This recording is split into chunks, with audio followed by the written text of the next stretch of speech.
देश और दुनिया से जुड़ी हर छोटी बड़ी खबरों की जानकारी के लिए हमारे चैनल को आप लाइक करें, शेयर करें, सब्सक्राइब करें और खबरों के अपडेट के लिए नोटिफिकेशन बेल को जरूर दबाएं। बॉलीवुड एक्टर शेखर सुमन आज पटना में सुशांत सिंह राजपूत के घर पहुंचे। शेखर सुमन अपने बेटे अध्ययन सुमन के साथ सुशांत के परिजनों से मिलने उनके घर पटना पहुंचे थे। शेखर सुमन और अध्ययन सुमन ने सुशांत के परिजनों से मिलकर अपनी संवेदना व्यक्त की। शेखर सुमन और उनके बेटे अध्ययन सुशांत की तस्वीर पर फूल माला चढ़ाकर उन्हें नमन किया। बता दें कि सुशांत की मौत के बाद से ही शेखर सुमन सोशल मीडिया पर काफी एक्टिव हो गए हैं। सुशांत सुसाइड मामले में दोबारा जांच की मांग कर रहे हैं। हालांकि सुशांत की मौत की वजह पोस्टमार्टम रिपोर्ट में दम घुटने की वजह से बताई गई है, लेकिन एक्टर शेखर सुमन इस पोस्टमार्टम रिपोर्ट के खिलाफ अपनी आवाज उठा रहे हैं। शेखर सुमन ने आज कई खुलासे किए हैं। शेखर सुमन ने मीडिया से जो बातें कही हैं वो हम आपको सुनाते हैं। एक गैंग है, एक माफिया है जो हमारी फिल्म इंडस्ट्री में पहले बाहर अंडरवर्ल्ड के नाम से जाना जाता था, उसका स्वरूप बदल गया है। हमारी इंडस्ट्री में कुछ ऐसे लोग आ गए हैं जिन्होंने इंडस्ट्री पर पूरी तरह से कब्जा कर लिया। उनके कहे बगैर कोई पत्ता भी नहीं हिलता। वही जिंदगियां बनाते हैं और वही जिंदगियां बिगाड़ते हैं। कौन है? देखिए मैं आपको बता दूं, अंडरवर्ल्ड जब है जो बाहर का है उसमें मालूम नहीं कि कौन कौन है, लेकिन अंडरवर्ल्ड है। उसमें नाम जानने की जरूरत नहीं है क्योंकि हमारे पास कोई प्रमाण है, लेकिन है। ये इतना भी मालूम है कि ऐसा नेक्सस है जो लोगों को अपने बंधन में जकड़ लेता है, अपने दायरे में। और जो भी एक छोटे शहर से जो भी कोई आता है और जब कोई हुनर जो पनपता है तो वो थ्रेटन्ड हो जाते हैं। उनके अंदर जो दायरे में लोग हैं उनको लगता है कि अब हमारा सिंहासन डोल रहा है, इसको या तो खत्म कर दो या इस नेक्सस, इस सिंडिकेट में शामिल कर दो। अगर वो जी हजूरी करता रहा, चापलूसी करता रहा, तलवे चाटता रहा तो ठीक है। अगर उसने जिस तरह सुशांत ने, मैं ऐसा समझ के चल रहा हूं, बगावत की होगी या कहा होगा कि मुझे ये नहीं करना है, ये फिल्म नहीं करनी है, इससे नहीं जुड़ना है, उससे नहीं जुड़ना है, उसका खामियाजा उसको भुगतना पड़ा। मैं ये नहीं कह रहा हूं कि ये वजह हो सकती है उसकी सुसाइड, लेकिन ये भी एक वजह हो सकती है। अभी तो सब जो है वो स्पेकुलेशन के दायरे में। मेरा ये कहना है कि जब लाखों करोड़ों लोगों के दिमाग में ये सवाल उठ रहा है कि जो दिखाई दे रहा है, जो प्रतीत हो रहा है, उससे कहीं ज्यादा कुछ है, तो सीबीआई इंक्वायरी कर लीजिए। इसमें क्या हर्ज है? हम चलिए मान लेंगे, आप हमें आश्वासन दिला दीजिए या हमें विश्वास दिला दीजिए कि आत्महत्या है। हमें कौन सा शौक है ये जानने के लिए कि ये हत्या हुई, ये तो कोई नहीं कह रहा है। लेकिन जो तथ्य बाहर निकल के आए उससे ऐसा प्रतीत होता है कि इसमें, इस खेल में और भी गुत्थी है, कुछ पेच है जिनको सुलझाना चाहिए। कुछ अनसुलझे जो सवाल हैं वो एक प्रश्न चिन्ह बन के खड़े हो गए हैं और उसका निदान जरूरी है। This case needs a closure, और क्लोजर तभी होगा जब इसकी सीबीआई शेखर सुमन क्या करेंगे एक बिहारी होने के नाते? आवाज उठाएंगे। वही जो कर रहे हैं उसी के तहत तो मैं यहाँ आया हूँ। उसी जगह मुझे कहीं भी जाना हो, कुछ भी कहना हो, रोज जो है एक प्रेशर बिल्ड कर सकते हैं, एक स्टैंड ले सकते हैं कि हमें ये चाहिए। आप अपनी मांग कैसे मंगवाते हैं?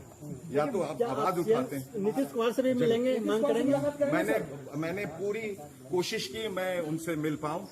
मैंने उन तक संदेशा भी पहुंचाया, लेकिन मुझे ये बताया गया कि कोविड की स्थिति की वजह से वो किसी से नहीं मिल रहे। मेरी इच्छा थी कि यहाँ की स्टेट गवर्नमेंट की तरफ से ये खास तौर पे ये जोर डाला जाए, ये तवज्जो दी जाए कि महाराष्ट्र सरकार पे भी जोर दें और सेंटर पे भी, और बताएं और उन पे जोर डालें कि इसकी एक सीबीआई इंक्वायरी होनी चाहिए। आपको क्या लेकिन अफसोस नीतीश कुमार ने क्या कहा कि मिलना नहीं चाहते? नहीं, मुझे उनके प्रिंसिपल सेक्रेटरी का मैसेज आया था श्री चंचल जी का कि वो कोविड की वजह से वो नहीं मिल पाए। ठीक है, नहीं मिल पाएंगे। मैं आया था, मैंने सोचा था कि इनके सुशांत के पिताजी से भी मैं मिलूंगा, उनको भी बताऊंगा इस फोरम के बारे में, उनका दुख शेयर करूंगा और मैं मुख्यमंत्री से भी मिल के जाऊंगा। लेकिन अफसोस नहीं मिल पाया, लेकिन मैं फिर उनको मैसेज के जरिए कह दूंगा मैं जो कहने आया। मुख्यमंत्री तो यहाँ पे भी नहीं आए अभी तक, सर अभी यहाँ भी नहीं आए। अब वो जाने क्यों नहीं आए, आना चाहिए था, मुझे ऐसा लग रहा है उनको आना तो चाहिए था।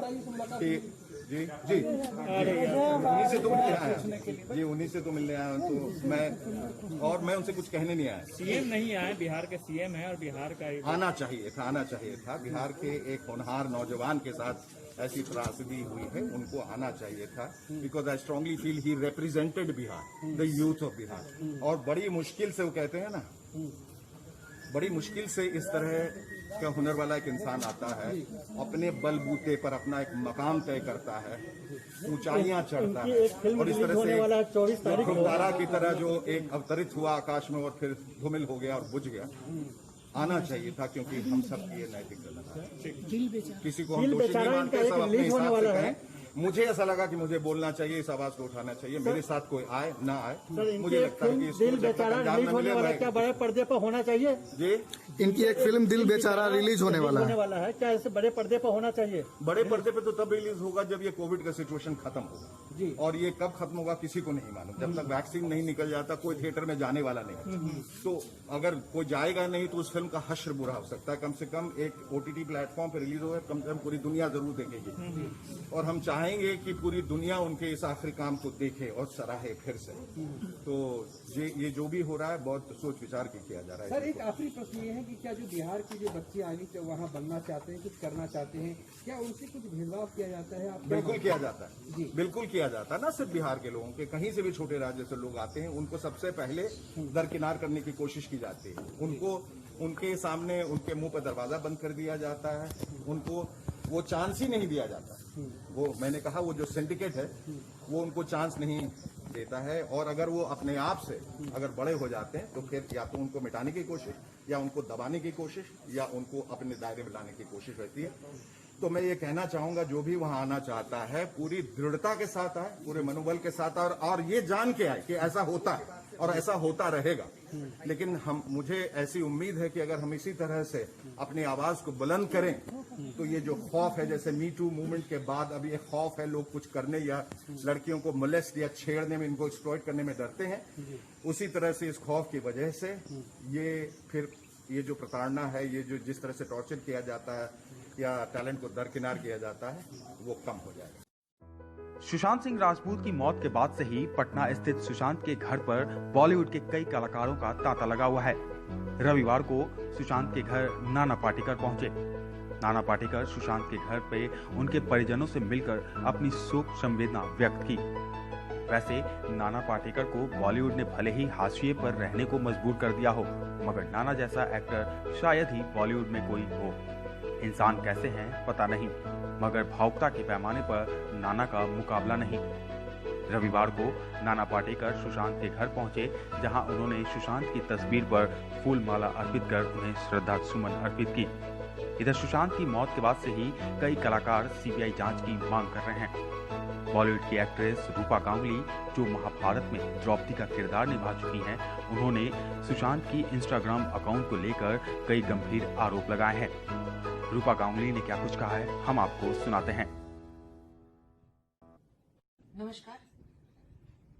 सुशांत सिंह राजपूत इंस्टाग्राम में जिनको फॉलो कर रहे थे, the people whom he was following, वो संख्या घट कैसे रहा है? वो नंबर्स कम कैसे हो रहा है? This is tampering of evidence. उसमें क्या डिलीट हो रहा है, क्या ऐड हो रहा है, किसी को नहीं पता। क्या डिलीट हो रहा है, क्या ऐड हो रहा है, किसी को नहीं पता। ये कैसे हो सकता है? कोई उसका अकाउंट ऑपरेट कर रहा है,